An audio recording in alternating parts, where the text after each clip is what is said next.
Algumas casas guardam segredos. Elas os mantêm trancados em cantos empoeirados, atrás de janelas vedadas com tábuas. No ar parado e silencioso de um sótão, onde o sol raramente toca. Estes são os lugares onde os medos de infância nascem, onde o comum se transforma no ameaçador sob o manto da escuridão. Todos nós lembramos desses medos, não é mesmo? A certeza de que algo espreitava, bem ali, fora do alcance da vista. Um par de olhos observando de dentro do armário. Uma respiração contida nas sombras debaixo da cama. Esses sentimentos, brutos e primitivos, permanecem conosco. São o alicerce de um pavor mais profundo. A maioria dos brinquedos de infância são fontes de conforto. Amigos macios, de pelúcia, para abraçar à noite. Confidentes silenciosos para segredos e sonhos sussurrados. São símbolos de inocência, de dias despreocupados. Mas e se um brinquedo não fosse um conforto? E se fosse algo completamente diferente? Algo que parecia ouvir com atenção demais. Algo cujos olhos de botão continham um brilho de quem sabe das coisas. Imagine um boneco, não um boneco qualquer. Um boneco que recebeu um nome, um lugar na família. Um boneco que parecia ter vida própria. Uma vida entrelaçada com a escuridão. Esta não é uma história de imaginação fértil correndo solta. Ou talvez seja, mas não do jeito que você pensa. Esta é a história de Robert. Apenas Robert. Um nome simples para um brinquedo aparentemente simples. Um boneco vestido com um traje de marinheiro, com feições costuradas e olhos de botão de sapato. No entanto, ao redor deste boneco em particular, uma teia de eventos perturbadores foi tecida. Uma história de inquietação, de ocorrências inexplicáveis, de uma presença que gela o sangue. Ele viu gerações irem e virem, ele observou, ele esperou, e alguns dizem, ele agiu. A história de Robert, o boneco, começa há mais de um século, num lugar de sol e brisa do mar, Key West, Flórida. Um cenário improvável para uma lenda tão sombria criar raízes. Mas o mal, o verdadeiro mal, não se importa com paisagens pitorescas. Ele pode florescer em qualquer lugar. No coração de uma família amorosa, nas mãos inocentes de uma criança e no sorriso costurado de um boneco em tamanho real. Prepare-se, porque a história de Robert é daquelas que ficam com a gente, muito depois de você virar a última página ou apagar a última luz. O ano era 1904, ou talvez um pouco antes. A data exata está perdida na névoa do tempo, como tantos detalhes cruciais em contos desta natureza. Encontramo-nos em Key West, uma cidade insular ensolarada, lar da proeminente família Otto. Thomas Otto e sua esposa, Minnie, viviam numa imponente mansão vitoriana. Uma casa que mais tarde ficaria conhecida como a Artist House. Eles tinham um filho pequeno, Robert Eugene Otto. A maioria o chamava de Gene. Um menino brilhante, criativo, prestes a receber um presente. Um presente que mudaria tudo. Um presente que se tornaria seu xará e sua sombra. O boneco em si era singular, com cerca de 90 centímetros de altura, recheado com lã de madeira, ou Excelsior, como chamavam na época. Seu rosto era uma criação simples, quase sem traços marcantes.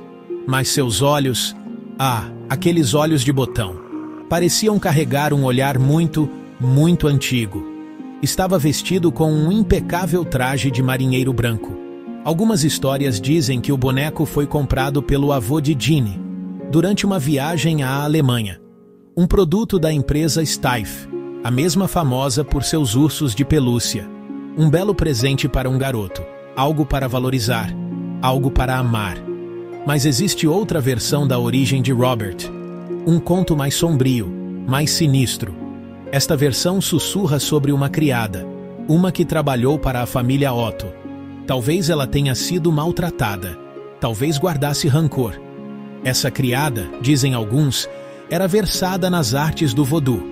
E ela mesma confeccionou o boneco, ou imbuiu um comprado em loja com uma maldição, um presente de despedida para o jovem Gene, um receptáculo para algo vingativo, algo paciente, algo que se alimentaria da atenção do menino e depois de sua vida. Um cavalo de Troia, feito de pano e linha. Então, Robert era um simples brinquedo? Um objeto fabricado numa oficina alemã? Ou era algo mais? Algo imbuído de um poder antigo, uma intenção maligna? A verdade, assim como o próprio boneco, está envolta em ambiguidade. O que se sabe é que o jovem Gene amava o boneco. Ele o chamou de Robert, em homenagem a si mesmo. Ou talvez o boneco já tivesse um nome que ele sussurrou para o menino na quietude do seu quarto. Os dois se tornaram inseparáveis. Robert, o boneco, e Gene, o menino. Uma cena comum. Uma amizade aparentemente inocente. Mas a inocência estava prestes a azedar. Logo após Robert, o boneco, entrar na casa dos Otto, as coisas começaram a mudar. Mudanças sutis no início. Uma sensação de estar sendo observado, um objeto fora do lugar. O tipo de pequenas perturbações facilmente ignoradas. Mas o mal-estar cresceu. Pairou sobre a imponente mansão vitoriana como uma mortalha. Os empregados da casa foram os primeiros a expressar suas preocupações. Eles ouviam Gene em seu quarto de brincar, falando, rindo como as crianças fazem. Mas também ouviam outra voz, uma resposta baixa, gutural. Não era a de Gene. Definitivamente não era a de Gene. Gene e Robert eram companheiros constantes. O menino levava o boneco para toda parte, para a mesa de jantar, para a cama. Ele tinha até uma pequena cadeira para Robert ao lado da sua. Seus pais, a princípio, acharam encantador. Um testemunho da imaginação vívida de seu filho. Mas os relatos dos empregados se tornaram mais frequentes, mais perturbadores. Eles falavam de ouvir Gene em conversas completas com Robert. Os tons agudos de Gene e então as respostas mais graves e ásperas do boneco. Quando verificavam, encontravam Gene sozinho, com Robert, os olhos de botão do boneco fixos neles. As ocorrências estranhas se intensificaram. Objetos eram encontrados atirados pelos cômodos. Brinquedos que Gene adorava eram descobertos quebrados, mutilados. Quando confrontado, Gene tremia, seus olhos arregalados de medo. Ele apontava um dedo pequeno para seu companheiro de traje de marinheiro. "Foi o Robert", ele choramingava. "Foi o Robert." Seus pais, inicialmente céticos, começaram a se perguntar: poderia um boneco ser responsável por atos tão destrutivos? Será que seu filho estava dizendo a verdade? A alternativa era que o próprio Gene fosse o culpado. Uma criança profundamente perturbada, ou talvez influenciada. A atmosfera na casa dos Otto ficou densa, com um medo não verbalizado. Os pais de Gene às vezes eram acordados durante a noite. Pelo som de seu filho gritando, eles corriam para o quarto dele, encontravam móveis virados, o quarto em desordem. Gene estaria encolhido na cama. E Robert? Robert estaria sentado calmamente, às vezes aos pés da cama, às vezes em sua cadeirinha, observando, sempre observando, seu sorriso pintado, fixo, seus olhos de botão parecendo brilhar na penumbra. Os sussurros nas paredes estavam ficando mais altos. A frase, "foi o Robert", tornou-se um refrão comum na casa dos Otto. Era a explicação para cada vaso quebrado, cada item sumido, cada barulho inexplicável que quebrava o silêncio da noite. O jovem Gene parecia genuinamente apavorado. Ele insistia que o boneco estava vivo, que se movia sozinho, que falava com ele, que causava todos os problemas. Seus pais estavam presos num terrível dilema. Seu filho estava perturbado? Ou havia algo verdadeiramente sobrenatural naquele boneco gigante? Algo que o seguira para dentro de casa. Testemunhas de fora da família também relataram coisas estranhas. Visitantes da casa dos Otto às vezes viam Robert, o boneco, Sentiam um desconforto intenso em sua presença. Alguns afirmavam ver sua expressão mudar. Uma alteração sutil em suas feições costuradas. Um brilho em seus olhos imóveis. Ouviam as histórias dos empregados, das duas vozes, dos contratempos misteriosos. A lenda de Robert começou a se espalhar, silenciosamente no início. Uma história sussurrada entre os funcionários e vizinhos. Um segredo sombrio guardado entre as paredes da imponente casa. Os pais de Jeanne, desesperados por respostas, tentavam entender o que estava acontecendo. Eles escutavam do lado de fora da porta de Jeanne. Ouviam a voz do filho, clara e infantil. Então, a outra voz, mais grave, mais áspera, parecia vir do próprio boneco. Eles invadiam o quarto, apenas para encontrar Jeanne, assustado, e Robert sentado impassivelmente, como se fosse apenas um brinquedo, um objeto inanimado. Mas as evidências se acumulavam. A sensação de uma presença maligna se fortalecia. Era como se o boneco fosse um canal, ou pior, a fonte. Houve noites repletas de terror. Jeanne acordava gritando, alegando que Robert tinha se movido, que o boneco estivera em seu peito, que seus olhos de botão o encaravam fixamente. Empregados relataram ver o reflexo do boneco se mover nas janelas quando ninguém estava perto, ou ter vislumbres dele pelo canto do olho apenas para ele estar imóvel quando olhavam diretamente. Os Otto finalmente decidiram agir. Trancaram Robert no sótão, esperando conter qualquer escuridão que se agarrava a ele, esperando dar um pouco de paz ao filho. Mas Robert não era facilmente banido. Seção 5. O artista e seu boneco. Um laço inquebrável e perturbador. Anos se passaram. Jeanne Otto cresceu. De menino tornou-se homem. Ele seguiu carreira como artista. Estudou em Paris. Viajou. Ele vivia uma vida bem distante, ao que parecia, do quarto de criança sombrio de sua infância. Mas alguns laços não são tão facilmente rompidos, especialmente aqueles forjados no medo e no mistério. Quando os pais de Jeanne faleceram, ele herdou a casa da família em Key West, a imponente mansão vitoriana na rua Eaton. E com a casa, ele herdou seu residente mais notório, Robert, o boneco. Jeanne, agora adulto, trouxe Robert do sótão. Por quê? Sentia falta de seu companheiro de infância? Ou foi compelido por alguma força invisível? Ele deu a Robert seu próprio quarto, um quarto especial na torre da casa. Ele o mobiliou com móveis de tamanho infantil. Passava horas ali, conversando com o boneco, assim como fazia quando menino. Sua esposa, Anne, uma pianista concertista com quem se casou em Paris, ficou compreensivelmente perturbada com esse arranjo.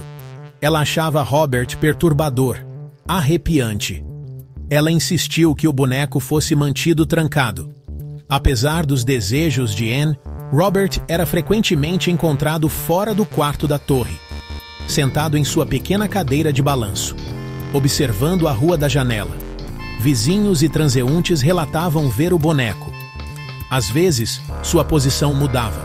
Às vezes, sua cabeça estava inclinada em um ângulo diferente. Crianças em idade escolar, cientes da reputação da casa, atravessavam a rua para evitar passar em frente. Sussurravam histórias do boneco assombrado na janela, de seus olhos que o seguiam, de seu olhar silencioso, conhecedor. Jeanne, no entanto, parecia alheio ou despreocupado. Robert era dele. A relação entre Jeanne e Robert permanecia intensa, quase obsessiva.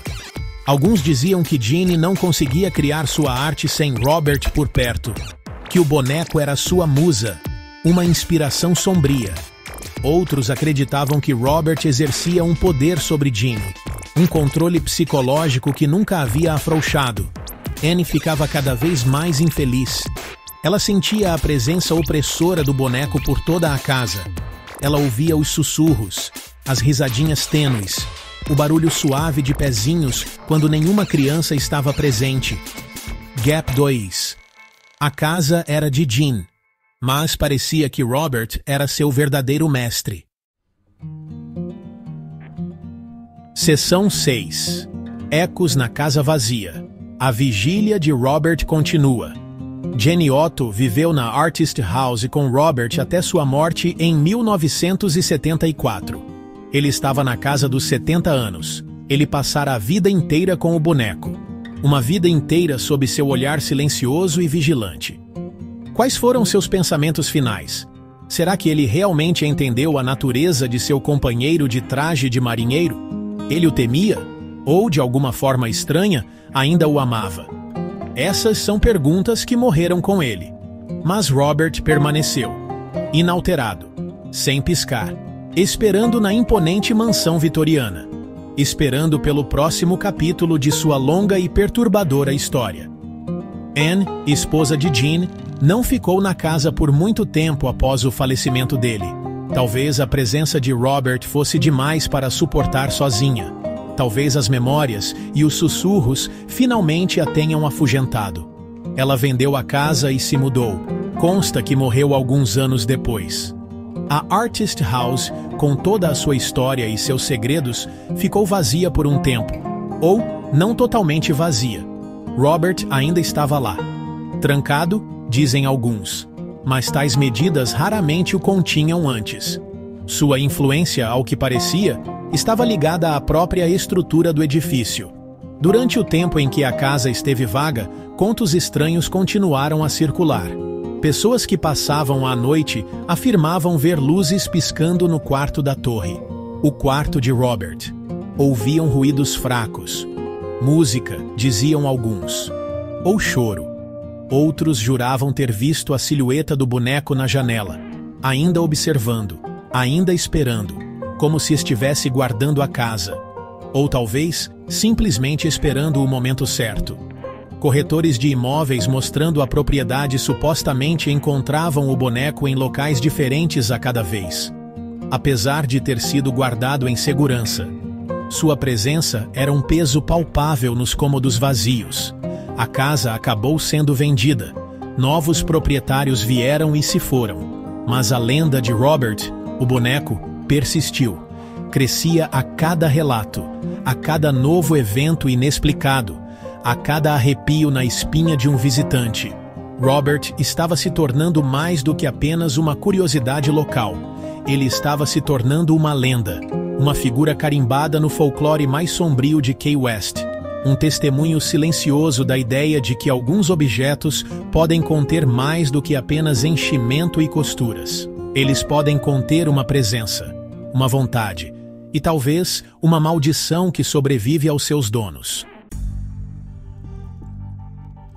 Seção 7. Uma nova família, um velho terror, a herança indesejada. Em meados dos anos 70, após a morte de Jean Otto e a partida de Anne, a Artist House encontrou uma nova proprietária. Seu nome era Myrtle Reuter. Ela comprou a casa, com tudo dentro, e entre esses pertences, escondido no sótão, ela descobriu Robert, o boneco. Ele ainda estava vestido com seu pequeno traje de marinheiro, ainda segurando seu pequeno leão de pelúcia. Seus olhos de botão ainda mantinham aquele olhar perturbadoramente vazio, porém penetrante. Myrtle inicialmente pensou que ele era apenas um brinquedo antigo, uma antiguidade, uma relíquia da infância do proprietário anterior. Ela não tinha ideia da história que acabara de desenterrar. Myrtle Reuter viveu na casa por cerca de 20 anos. Sua filha pequena, segundo relatos, foi uma das primeiras a experimentar a natureza peculiar de Robert. A menina afirmava que o boneco se movia sozinho, que aparecia em diferentes partes da casa, mesmo depois de ser guardado. Ela dizia que a expressão de Robert mudava. Às vezes, ele parecia zangado. Às vezes, parecia estar zombando dela. Ela chegou a acusar o boneco de tentar machucá-la, de trancá-la em cômodos, de dar risadinhas em cantos escuros. Eram ecos arrepiantes das próprias alegações da infância de Jean Otto. As experiências não se limitaram à criança. A própria Myrtle e convidados em sua casa relataram encontros perturbadores com Robert. Eles ouviam passos no sótão, quando não havia ninguém lá em cima. Eles viam o boneco em um lugar, apenas para encontrá-lo em outro momentos depois, sem explicação lógica. Os olhos do boneco, diziam eles, pareciam segui-los enquanto se moviam por um cômodo. Um escrutínio constante e enervante. A sensação de ser observado por algo inteligente, algo não totalmente benigno. A casa, ao que parecia, ainda pertencia a Robert. Myrtle Reuter acabou se cansando da presença de Robert. Ou talvez se assustou. Ela afirmou que o boneco era de fato assombrado, que era responsável por uma série de eventos estranhos e infelizes. Após 2 décadas de coabitação com o infame boneco, ela decidiu que era hora de Robert encontrar um novo lar. Um lar onde talvez suas qualidades únicas pudessem ser apreciadas, ou pelo menos contidas.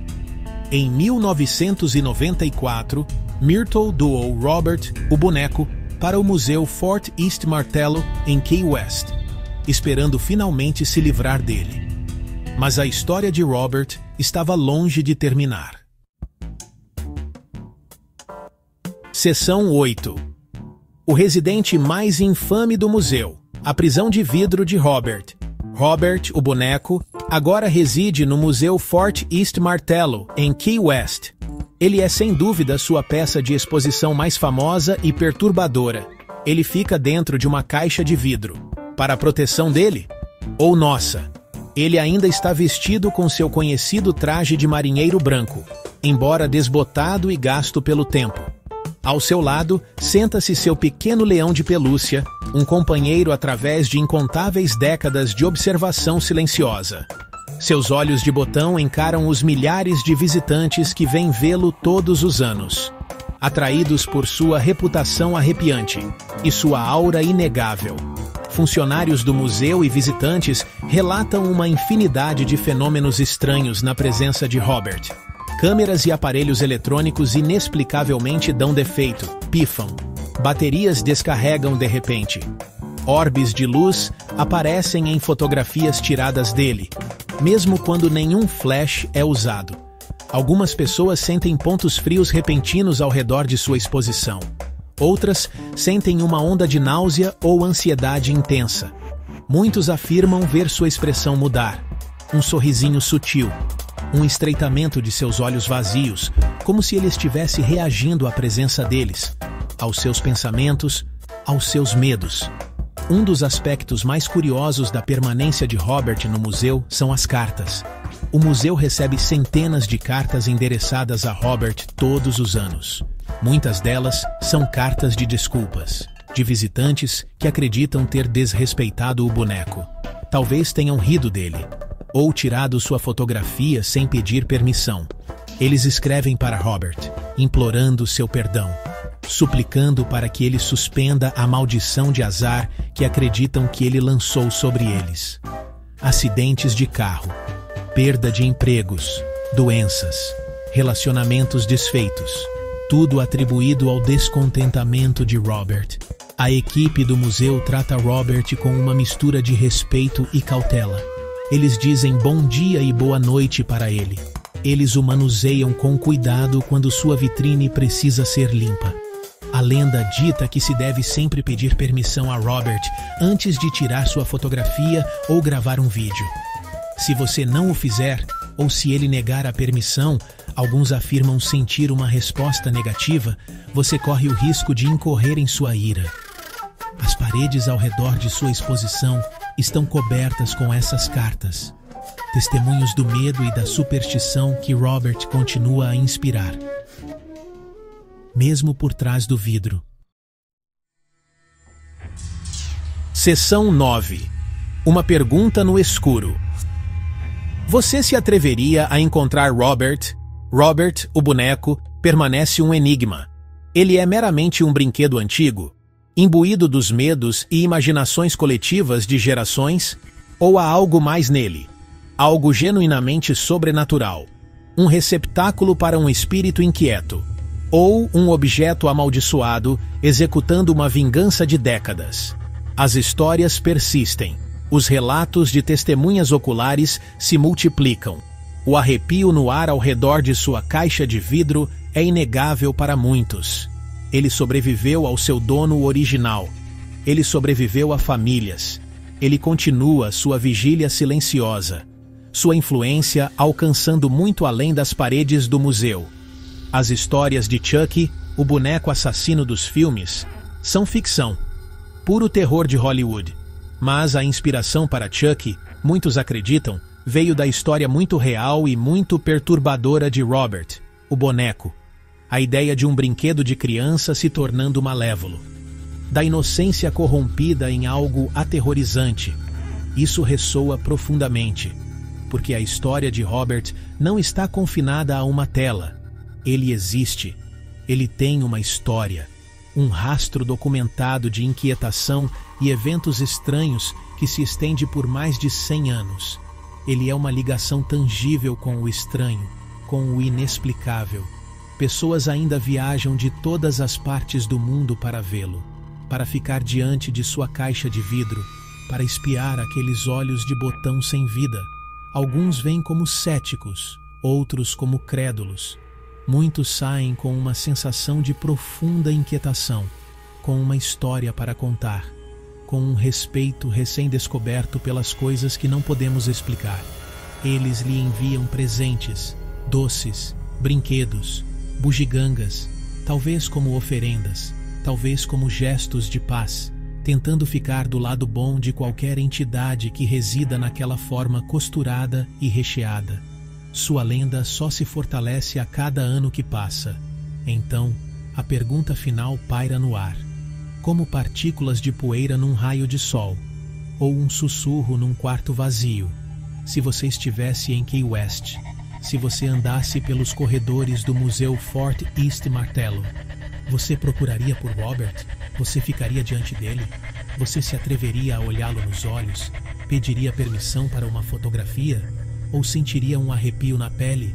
Um desejo súbito de se virar e ir embora? Deixar o boneco em sua vigília silenciosa. Alguns mistérios talvez seja melhor deixar quietos, a menos que você seja corajoso o suficiente, ou tolo o suficiente, para convidá-los a entrar.